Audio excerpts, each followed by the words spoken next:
Right now. Jean, what can you tell us about what you saw? I can tell you that I was watching TV and there was this sonic boom and the TV went out and I thought maybe that the Concorde was back in service because I've heard about those sonic booms, and I got up to my window. I live in Battery Park City right next to the Twin Towers, and I looked up and the side of the World Trade Center exploded right when I looked up, and at that point debris started falling. I couldn't believe what I was watching. Can you hear anything from your position right now? Ambulances, sirens? Absolutely, positively. There are crowds of people downstairs in Battery Park City. Everybody's come out from the buildings. This is the financial area in Manhattan, and there's a lot of fire engines. I can see them from my window.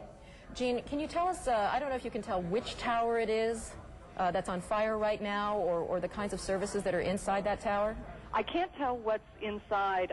It's the northern tower versus the southern tower, and it seems to be on all sides of the building, from what I can tell. The west side, the south side, and it looks like smoke's coming from the east side as well. Gee, can you see any of the debris currently on the ground area? Absolutely. I mean, it's continuing to kind of flutter down like leaflets, and at first there was just tons of debris, and it continues to fall out, and it looks like these uppermost floors are definitely on fire. Can you see any actual people in that area who may have been hit by any of this debris or were not able to get out of the way? Can you see any crowds that may be too close to where they should be? Anything like that? No, I don't think so, and it's not a highly trafficked area at the base of the World Trade Center, so that's one fortunate thing. Jean, right now we're continuing to look at pictures of this devastating scene. According to Sean Murtaugh, Vice President of Finance, he witnessed what he described as a twin-engine plane, possibly a 737. He was almost absolutely sure that it was a large passenger jet that went into that plane. Jean, you're saying that you didn't see anything initially. You didn't see a plane actually approach the building. I had no idea it was a plane. I just saw the entire top part of the World Trade Center explode. So I turned on the TV when I heard they said it was a plane. It was really strange. Were you there living in New York during the World Trade Center bombing? No, I wasn't. Fortunately so. When you say a sonic boom, did you actually feel anything? Were things shaking in your apartment? Yeah, you could feel it. It was just a gigantic sonic boom. The TV it went off for a second and then it went back on. And the windows, you felt the vibrations on the windows. You were saying it's not a high traffic area usually, but can you guesstimate how many people may be in an area like that at this hour of the morning? It would be hard to say. There is a huge courtyard between the two World Trade Center buildings, and the only issue might have been tourists or business people out in this courtyard area, and they possibly would have been hit. But the people that are immediately around the base of the World Trade Center, I would say at any given time, you're talking about maybe 20 or 30 people at best. We were talking with Sean Murtaugh earlier, and he said this is not normally an area where you would see some sort of aircraft, certainly, obviously, that low, but in that is not a high-traffic area in terms of flights?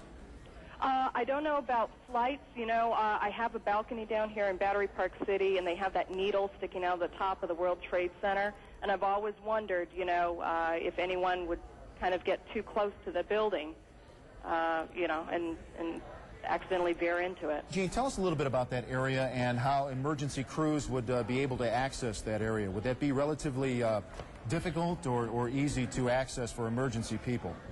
I would imagine it would be slightly difficult because to get around the base of the World Trade Center building, there's really only the one street entrance. The other sides of the building are surrounded by other buildings in the courtyard, and so it's just this west side highway, this one major street that runs up the west side of Manhattan that makes it accessible for the fire engines. And, it's amazing to sit here and watch this building on fire, and you've got this tiny little fire engine that I'm watching.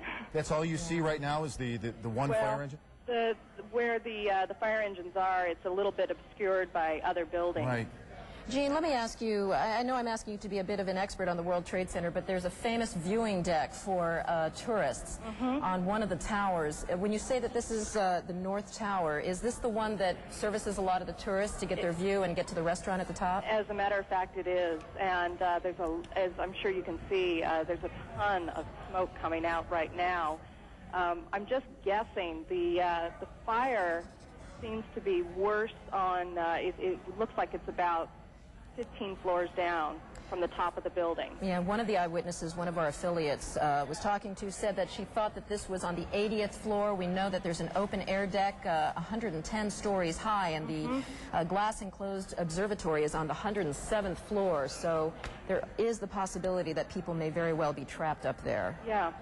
All right. Thank you so much, Jean Yerman. You're very welcome. Eyewitness here to a loud sonic boom she described as she was sitting inside her apartment, and she looked up and saw the side of the World Trade Center exploded into flames and black smoke. We are going to join another one of our New York affiliates, WABC, for their live coverage. Plane overhead, and then all of a sudden I thought it sounded kind of loud.